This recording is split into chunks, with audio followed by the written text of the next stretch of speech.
And I should really thank Doctorpreneur Academy for really giving a clear vision and clarity of how to go about it. It was a big eye-opening for me that yes, medicine can be practiced in a different way also. So this is the first kind of eye-opening kind of thing which happened to me, and I was really grateful. And every time you say, sir, in every meeting, you say, what is the purpose of Doctorpreneur? And you say that Indian medical system is broken, and I think that's the reality. And unless we, as human beings, accept our disease, we can't get a cure.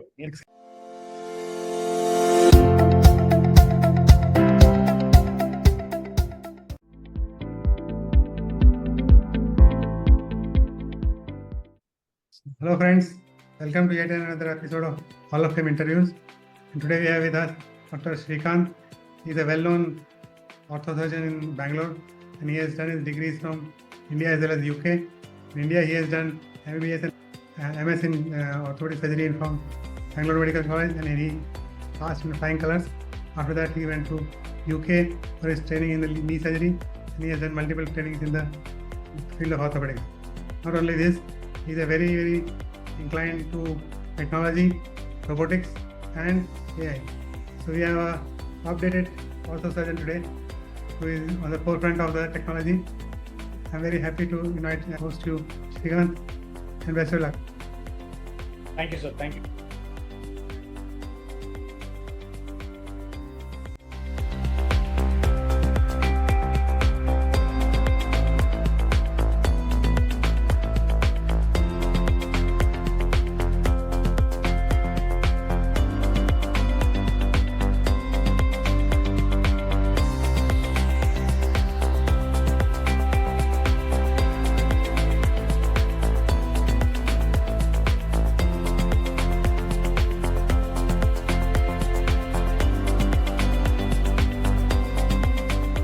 Let me congratulate you for the HF. You have really achieved well once you are joined the academy.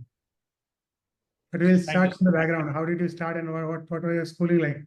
Tell us about that journey. I did my UG and PG from Bangalore Medical College Research Center. I was a merit student throughout, and I got a merit seat having secured 59th rank in the state of Karnataka in medicine. And in fact, I got 140th rank in engineering also. That was my passion. I wanted to be a going to go into physics, but my dad and my brother who wanted to be a doctor, they said it's very, very difficult to get a merit seat in a prestigious college like Bangalore Medical College Research Center, so we had to join. I said it's science, so I just went into medicine, and I really enjoyed it. And all our professors there are very encouraging, and they said all of you come to Bangalore Medical College because first you are the cream of intelligence in Karnataka. That's how you can come into medicine. And second, to come into BMC is even more difficult. And if you have made it, that shows that you are the best in the country, and that's why. So those are very encouraging words from very senior professors we had in the college, which really motivated us to work hard and study hard. So I did my UG there and also PG from the same institution, and then I moved on to England. And in England, I was, my first job was kind of a locum job. It's a temporary job. And I should say I'm very fortunate to have, bumped into Dr. Richard Parkinson, who eventually went on to become the British Knee Society president. I didn't know at that time he was a young consultant who had come in. And his predecessor, Dr. Mangat, had invented some kind of a new knee replacement, but it had spectacularly failed. After every 2 years, it was failing. So as a young consultant, he had to sort of take up, and he has to do all the revision knee surgeries on a regular basis. And here I was as an assistant, and since Mr.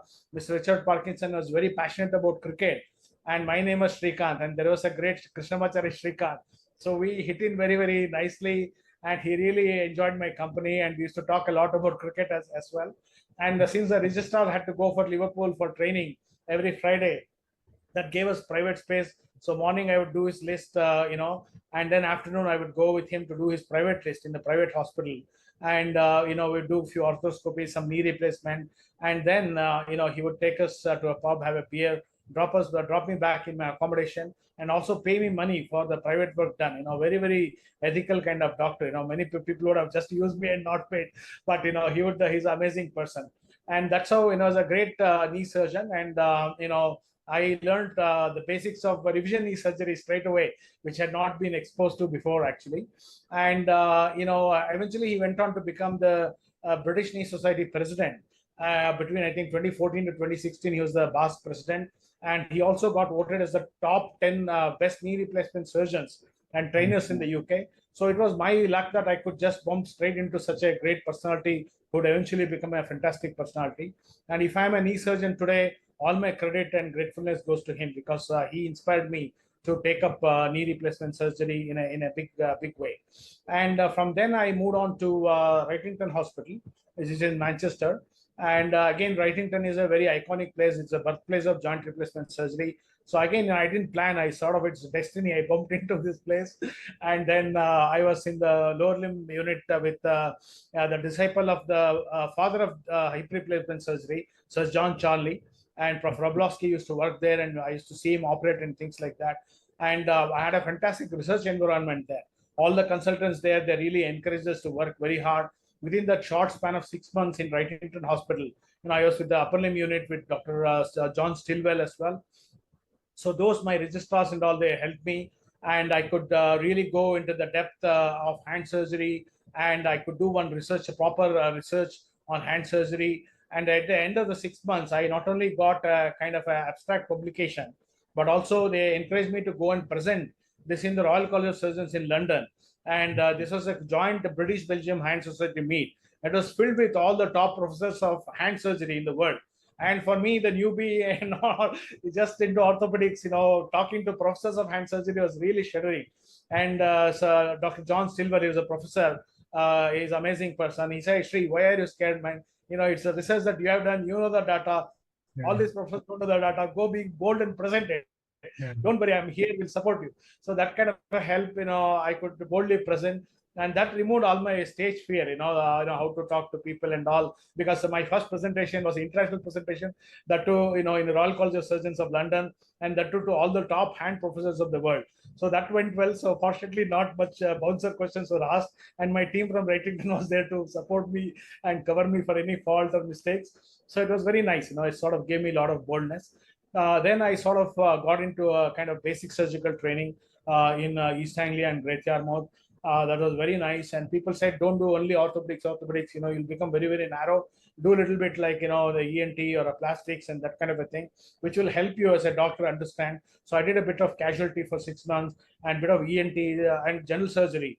That really gave me a lot of insights into, how to understand, the acute abdomen or somebody who's dying, how to treat them. Because as orthopedics, we get very, very narrow, and we just treat the fracture and forget the patient sometimes.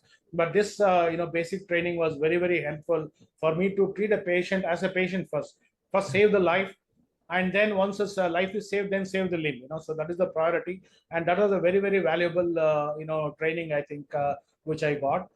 Then I moved on to higher surgical training in the southwest of UK. It was very structured training, and they took us through all the surgeries in different subspecialties in a detailed fashion. And there only in year 3-4 I got passion into joint replacement surgery, and I thought I should do fellowships there. So after the exit exam was passed, I sort of applied for fellowship. Very fortunate to come to Plymouth Teaching Hospitals in Derriford in the South Coast, which was a General Medical Council of the UK recognized fellowship. So it was an amazing fellowship in computer-assisted knee surgery and robotics. So, we got into the basics of computer-assisted knee surgery. And doing that, after seeing the first few patients, my mentor or my consultant said, Sri is safe on the white patient. So he allowed me to do the things. I had to have my own dedicated list on a Friday, where I was doing unsupervised computer-assisted knee surgery using the manufacturer from Stryker. We had a rep there who was guiding us how to use navigation, and I was there and the patient. So that really helped me, because these fellowships in the UK are very hands-on, and they really want you to shape up, because their ethos is that if Sri becomes a consultant and I become a patient of him, it should be a safe kind of thing. He should be able to operate on me and safely carry me through. So this is what a lot of my consultants told me, Sri, I am training you good because you're not my competitor. You are basically a person who's going to operate on me when I have a neck of femur fracture or I have got knee arthritis. You're going to train me. So as a result of that, it is in my best and selfish interest that I train you to be the best version of yourself, so that I am safe. This is my selfish motive to train you better. That ethos is very, very uncommon in India, sadly, but it was really good that I had such great teachers and mentors. So I did that fellowship, and at the end of the fellowship, I felt that my skills in hip needed to be a little bit honed more, and hence I joined Bristol. And this was a 1 year fellowship in revision hip surgery and sports injury, and that was with Dr. Edward Smith. He was a UK head of European Hip Society, and he was a designer surgeon. So where a big scientist who goes into basic sciences, designed implants in the hip for biomed. So it was fascinating to work with him. I understood both the clinical components and also the challenge of a reconstructive surgery, and also the basic principle as a scientist you need to have to understand what is the implant, how it works, what is metallurgy, how does it bind, what is the physics behind it. That's where my passion for engineering, when I wanted to choose engineering, my love for physics, got rekindled during my second fellowship, where I could understand, how the bone bonds to the thing, what are the chemical interactions, radius of curvature, what happens if the head size increases. So all those things are mathematics, so how much as doctors we use mathematics and basic sciences is amazing. So that fellowship I did for 1 year. So it was very nice. I really enjoyed the whole thing. And these are big names. And when you meet big names, they introduce the bigger names in the world.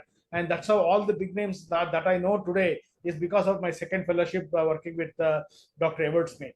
And in the fellowship, we used to organize a meeting called Bristol Orthoplasty. And one of the iconic professors had come from Germany, big name in infected revision, Prof. Gurka. I met him. I asked him a few questions as a fellow there. And then we were chatting in the dinner. I said, Prof, can I come and work with you? Because he was into all futuristic kind of revision surgery for infection. He said, why don't Mr. Srikanth come to Germany, work with me. So through his contact, I worked in the endo clinic, which was my third fellowship. So this was like infected revision fellowship, where we take the infected implant out and put a new implant in the same setting. So even at that stage in 2013, not many people in the UK did such a complex work. And I was very fortunate to have trained, with him, doing some of the most complex surgeries in the world. So already what was not being done in UK was being done by me, thanks to these kinds of great teachers and mentors and professors. So I finished that, and I took a consultant job in Wales. And within a few weeks, Dr. Pratap Reddy from Apollo Hospital, he came to London. So he was with the team. So Apollo always comes to these advanced countries to, poach talent and take them to their hospitals. So we had this interview next to Indian Embassy, I remember. And I think when I met Dr. Pratap Reddy, it was very inspirational, because he's an inspirational leader. And he said very simple thing. He said, see, look here, Dr. Srikanth, or he's addressing all of us. I was a consultant in US. I was a cardiologist. I was putting stent. Okay, this was like 70s and 80s. And all the people, VVIPs, used to come from India to US, spending so much of money, politicians and all. So I felt, why they have to come all the way here? Why can't I go to India and do the same thing? So I spoke to politicians, and I think Gyani Jail Singh was there at the president. And he said, doctor, don't worry. Why should we come to US? I will give you free land in Chennai, Greens Road. You take it, make it into a cardiology unit, and then I'll support you. So like that, he started in Apollo Chennai started. And he said, see, look here, I've got 80 hospitals now in India. So if I can do it, you're all consultants in UK, you're all good, equally good as me, you can also do it. So he created a dream for us. So I thought, okay, wow, if he can do it, I can do it as well. So why not? So with that kind of inspiration and dream, I signed up contract there with Apollo. I sort of moved over to Bangalore here. And, people said, yes, it's good to be with corporate, but you have to establish your own identity as well. So then I thought, okay, let's do that. After sort of 6 months to 9 months in Apollo, I started my own center as well, Sarthi Super Specialty Orthopedic Center. And then we sort of moved on from strength to strength from there. Good. Very illustrious and interesting journey of how many years you spent in Europe? Europe, I was nearly there for 14 years. 14 years. So transition back was difficult? Yeah, transition was both family-wise and then professional-wise.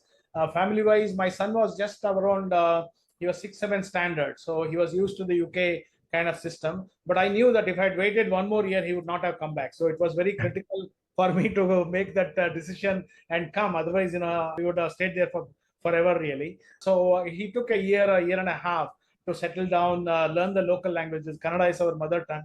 So he learned local language. In 2 years, even he got first rank in the school in Kannada. So I was very impressed that at least his mother tongue he has learned and things like that, which was not happening in UK. So that family part of transition was challenging. And other lessons I learned was when I heard Dr. Pratap Reddy, he said, "Oh, we are like 1.2 billion. So many people are there. We are iron side of market." So I thought all these things. Oh wow, there's so many people waiting. So when I started my center, and 4 or 5 months I waited, no patients were coming. So I Yeah. thought, what had happened to these 1.2 billion people? Where they had disappeared? So that was a big learning lesson for me. Then all the implant company people came, and all the marketing people, those came and told me, sir, it doesn't work like that. India works in a completely different fashion. You need a lot of camps, free camps. You have to sort of market yourself and all those things. So I started picking threads of the that trade really in a gradual and organic fashion. So it was different what you just told and what it actually was. Yeah. So our reality was completely different to what was there. And because in UK you're very used to straight practice, all the cut practice, everything is not there. So you're not used to it. You always think like that. Your mind doesn't even open. And when people tell you, you think, oh, this happening, that's happening. You try to see how do you sort of fit in. So it was a struggle. I should be honest and say, for first 6-7 years it was a struggle because of my ethics, what I had and what was happening. So they were not connecting at all. So I knew, okay, I have to do this, but some things were like not the best thing for the patients and things like that. So that internal struggle was there. Although you are a consultant, you're doing your work, you keep on working yourself. I think that internal struggle was going on. And I think at that time sort of the COVID came around 2019, that kind of a thing. December 2019, if I remember right. COVID hit the China, and then it hit the whole world.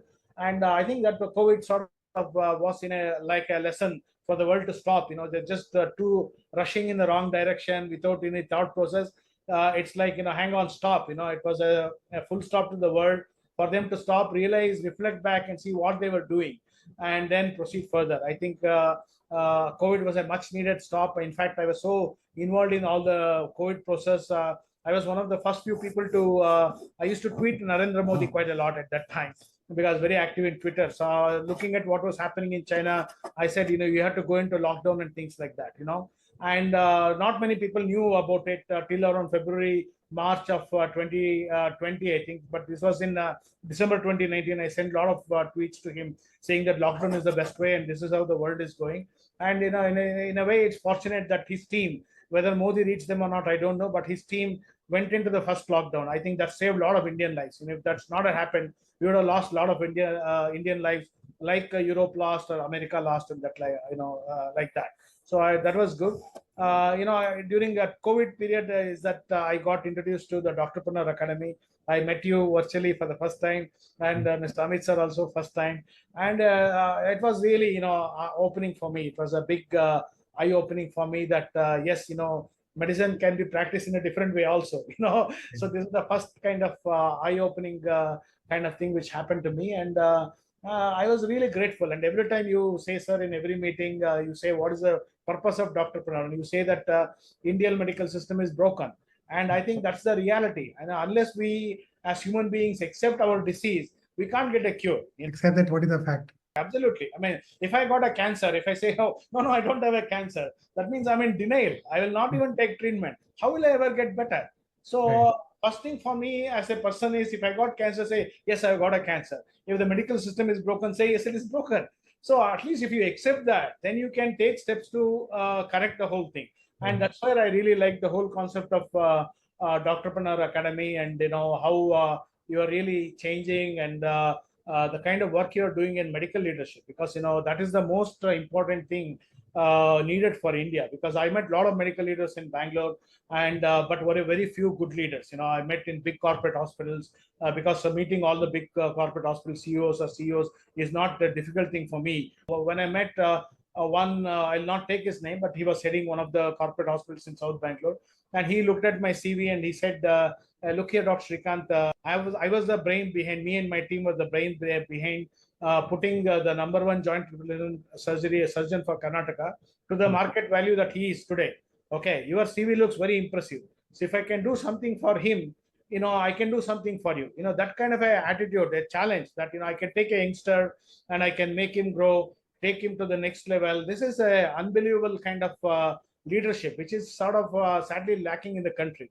You would be shocked. My first thing when I took the appointment in one particular corporate and met the CEO here in Bangalore, the first question he asked me, it'll shock you. Here I think he was MBBS, MBA kind of background, and when I met him in his corporate office, I told him, "Sir, this is my background. This is what I've done. I'm a trained, navigation surgeon. I'm a trained revision surgeon. I do the sports injury, blah blah blah, everything. And how many numbers I've done in UK, everything." He just asked me, "How many numbers can you bring me?" This is like my day 4 in India. He's asking, "How many numbers can you bring me?" I didn't understand him at all. I kept on telling about myself. Again, after 20 minutes, he asked me, "How many joints can you bring me, doctor?" I was flabbergasted. I'm just here 3 days. How can I bring numbers? I've got the skill, I've got the talent. He should know how to bring the numbers. And that's why he's as a COO. So this is the leadership, this is the thing. And I think I'm very grateful that Doctorpreneur Academy is really developing great leadership, because that's the need of the hour. We need great medical leaders who can say, okay, here is a talent, here is my infrastructure. I'm a big brand for the Bangalore or Karnataka or India. How can I develop this talent? How can I make it number one? How can I benefit hospital patient and the surgeon? So that kind of thought process should be there, a win-win-win. So not asking how many numbers you'll get on day 1, day 2. That's a very sad way of looking at the healthcare landscape, really. So a lot of lessons, in those kinds of learning. And I should really thank Doctorpreneur Academy for really giving a clear vision and clarity of how to go about it. And because of that, I used to be very academic. I used to organize a lot of meetings, and a lot of academic activities used to happen. And traditionally, we would call our own seniors, or some president of Orthopedic Association, regional, those people as chief guests. And I had a very BO movement when I'd invited one of the top leaders for one of the conferences, where a foreign faculty was also coming. And he never said anything. He said, "Oh, yes, I will come, like that." And then he said, "Okay, please spread." And because of my contact, I got all over contact. My messages go pan India. So I used to put his name as a chief guest and send everywhere. And on the day of conference, all my friends from abroad had come. I called, "Sir, are you coming? Where are you?" So he said, "You already sent my name to all parts of India. So I'm in a different meeting in North Karnataka. So I'll not be able to make it to your meeting." So I was like, "But why did you ask me to send your name to all the parts of India then, if you're not coming?" So then I realized, okay, this is not the correct thing. I sort of thought to myself, rather than this way, I should call my political friends, okay? Because all the political friends that I have always come. They really enjoy being a chief guest and things like that. And they really help me. They help me in many, many ways. I'm linked to a lot of top politicians in the Karnataka government, and they sort of come attend my meeting. They invite me as a guest for their college function and things like that. They give me police protection, they give me lawyer protection, they give me judicial protection, they give me political protection. I thought, God, why should I not invite them as chief? So now, thanks to Doctorpreneur Academy, with one of my political friends, I can't take his name, but with him, we are creating a niche kind of 30 expandable to 50-bedded hospital. This will be a pure kind of orthopedic kind of unit. And, already construction is, being done. Maybe another 8 to 10 months, it will be ready. And I'm trying to sort of network with other people also. Because of my background, some of the top number 1 joint replacement surgery team in India, they are sort of partnering with my center, and they want to create 50 hospitals by 2025. So I got number of lands. So thanks to Doctorpreneur Academy, I met Mr. Mayur. If they become like a hospital, then I can ask this Ahmedabad team to come and plug and play, take over those units also. So instead of having dream of one hospital, we can have multiple hospitals. So this is how networking and connection really helps. Because you not only develop your own land, create a multi-source income, what you teach in Doctorpreneur Academy, but also you can plug that into other top connects that you have in India. And instead of having one hospital, you can have 5 or 10 hospitals, that kind of a thing. So I still think that I'm in version 2.0. Maybe 4 or 5 years, I'll be version 5.0. We'll do the interview again in 5 years' time, see where things are. And very happy to take an interview, and very interesting journey again. What has been your biggest takeaway in the academy? Biggest takeaway is clarity. The clarity of thinking and the kind of mentorship and being honest. Rather than being in denial, being honest with the present situation and trying to find a way, around it so that it becomes a win-win. Because a lot of people have asked in academy, how can we market things like that, and we always come up with a correct, legally correct method, by which you create a level playing field for all the doctors. That has been a very big takeaway for me. And second takeaway has been, what you thought, how to create hospital, law of attraction, the human resources, those things were, nobody teaches those things to us. So that was a big eye opener for me.